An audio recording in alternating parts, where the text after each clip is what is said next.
ప్రభు అయిన యేసుక్రీస్తు నామములో మీకు సమాధానం కలుగునుగాక. షలోమ్. సమ్మర్ కాబట్టి ఎలా ఉన్నారు? ఆరోగ్యంగా ఉన్నారా? అధికంగా నీరు తీసుకోవాల్సిందిగా మీకు మనవి చేస్తున్నాను. వాటర్ మెలాన్ ఫ్రూట్స్ దొరుకుతున్నాయి. చక్కగా వాటర్ మెలాన్ ఫ్రూట్స్ మీరు తీసుకోవచ్చు. నిమ్మరసం తీసుకోండి. దోస పండ్లు చాలా టేస్ట్గా ఉంటాయి కదండి. కట్ చేసి చక్కెర వేసుకొని తిన్నాం అనుకోండి, చాలా టేస్ట్గా ఉంటాయి. అలాగే మంచి మినరల్స్ మనకు దొరుకుతాయి. కనుక ఫ్రూట్స్ ఎక్కువగా తీసుకోవడానికి ప్రయత్నం చేయండి. ఎండలో బయట ఎక్కడ తిరగకుండా మరి ఇంట్లో ఉండవలసిందిగా మనవి చేస్తున్నాను. బయటికి వెళ్ళాల్సిన సందర్భం ఏర్పడినప్పుడు గొడుగులు వాడండి, హ్యాట్స్ వాడండి. కార్లు ఉన్నట్లయితే చక్కగా ఇంక వారికి మనం చెప్పాల్సిన అవసరం లేదు.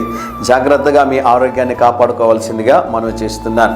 హాలిడేస్ మొత్తాన్ని కూడా ఏదైనా ఒక మంచి పని కోసం ఉపయోగించడానికి ప్రయత్నం చేయండి. అనుదినము ఉదయకాల సమయంలో 2 నిమిషాల సందేశాన్ని ఆలకించండి. అనేకులకి దీన్ని షేర్ చేయవలసిందిగా మనవి చేస్తున్నాను. ఈ ఉదయకాల సమయం కొరకు ప్రభు మనకిస్తున్న శ్రేష్టమైనటువంటి వాగ్దానము 139వ కీర్తన 5వ వచనము. వెనుకను ముందును నీవు నన్ను ఆవరించి ఉన్నావు. దేవునామానికి స్తోత్రం కలుగునగాక. మన ముందు వెనక చుట్టూ ఆయన ఆవరించి ఉన్నాడంట. అనేక సార్లు 2 నిమిషాల సందేశాలను జ్ఞాపకం చేశాను. దేవుడు ఆయన బిడ్డల చుట్టూ ఆయన దేవదూతలని కాపుదలుగా ఉంచుతాడో. దేవుని నామానికి స్తోత్రం కలుగునగాక. మన ముందు మన వెనుక. నేను ఒక మాట చెప్తాను, జాగ్రత్తగా గమనించండి. ముందు కన్నా కూడా వెనకే చాలా ప్రమాదం అండి. కుట్రలు చేసేటటువంటి వారు, మనల్ని పడగొట్టి చెడగొట్టి నాశనం చేయాలనుకునే వాళ్ళు ముందు నుంచి కార్యాలు చేస్తారా? చేయరు. వెనకాల గోతుల్లో ఓడుతూ ఉంటారు కదండి. వాక్యం అంటా ఉంది, ప్రభు అంట నీ ముందు వెనక ఆయన తోడై ఉండి ఆయన సన్నిధి నీకు తోడుగా ఉంచి నిన్ను కాపాడుతారని దేవుని సేవకుడుగా తెలియజేస్తున్నాను. ముందు వెనక చుట్టూ ఆయన సన్నిధి నిత్యము నీకు తోడుగా ఉంటుందని దేవుని సేవకుడుగా తెలియజేస్తున్నాను. ఒక మాట మీకు జ్ఞాపకం చేస్తాను, గమనించండి. నీ ప్రక్కన 1000 మంది పడిననో అపాయము నీ యొద్దకు రాదు. దేవుని నామానికి స్తోత్రం కలుగునగాక. 139వ కీర్తన 5వ వచనంలో కింద ఒక మాట ఉంది, మీకోసం చదువుతాను చూడండి. నీ చెయ్యి నా మీద ఉంచి ఉన్నావు. దేవుని నామానికి స్తోత్రం కలుగునగాక.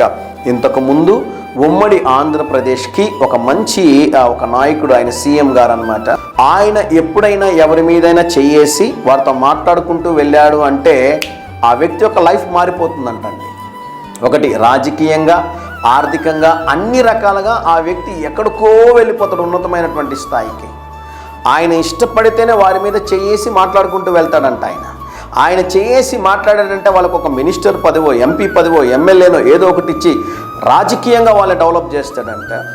రెండోది, వారి యొక్క ఆర్థిక పరిస్థితులు కూడా మెరుగయ్యేలాగా జీవితాన్ని కంప్లీట్గా చేంజ్ చేస్తాడు ఆయన. అది ఆయనకున్నటువంటి పేరు అన్నమాట. ఈ లోకంలో ఉన్నటువంటి ఒక రాష్ట్రానికి ఉన్నటువంటి ఒక ముఖ్యమంత్రి గారు చేయి వేస్తే ఆ వ్యక్తి జీవితం అంతా ఆశీర్వదించబడితే, సర్వశక్తిమంతుడైన దేవుడు, చదువుతాను చూడండి, నీ చెయ్యి నా మీద ఉంచి ఉన్నావు. దేవుని నామానికి స్తోత్రం కలుగునుగాక.